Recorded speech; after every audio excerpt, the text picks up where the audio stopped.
Hi friends, Saturday evening குட்டி mini black தான் பார்க்க போகிறோம். கோயம்புத்தூர் சென்டரில் பார்த்தீங்கன்னா மழை வர மாதிரி இருந்துச்சு. அதில் மாட்டாமல் வீட்டுக்கு சீக்கிரம் வந்தாச்சு. ஸோ சாமி கும்பிட்டு தான் மற்ற வேலை எல்லாமே தொடங்குறது. ஸோ நிறைய பேர் கிண்டல் பண்ணுவாங்க, பயங்கரமாக பட்டைக்கிட்ட எல்லாம் போகிறேன்னு சொல்கிறேன்னு சொல்லிட்டு போட்டு.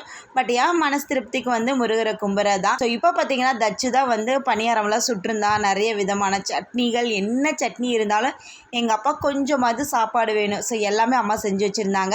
ஸோ இது வந்து என்னோட டேர்னு. ஸோ அவங்களுக்கு வந்து நான் ஸ்ட்ராங்காக டீ போட்டு கொடுக்கணுமாம்மா. நான் செய்கிறது வேணால் அப்படி இப்படின்னு இருக்கலாம், பட் டீ வந்து கொஞ்சம் நல்லா போடுவேங்க.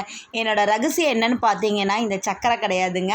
ஸோ தூளை வந்து நல்லா கொதிக்க வச்சு மெயினான ஒரு இது போடுவேன். அது வந்து ஏலக்காய். ஸோ ஏலக்காய் வந்து ரெண்டாக பிச்சு போட்டாவே போதும், நல்லா மனமாக இருக்குங்க டீ. ஸோ என்னோடய டீ தான் எங்கள் வீட்டில் இருக்கவங்க எல்லாத்துக்குமே பிடிக்கும். இது மட்டும் போதாது, கண்டிப்பாக ஒரு பிஸ்கெட் வேணும். அரைக்குட்டிக்கு வேறு தூக்கம் வந்துருச்சுங்க. லைட் ஆஃப் பண்ணால் தான் தூங்குவான். ஸோ இந்த வீடியோ உங்களுக்கு பிடிச்சிருந்தா லைக் பண்ணிக்கோங்க, மறக்காமல் சப்ஸ்கிரைப் பண்ணிக்கோங்க. நம்ம சேனலில் நிறைய குட்டி மினி பிளாக்ஸ்லாம் இருக்குது, போய் பாருங்கள். பாய்.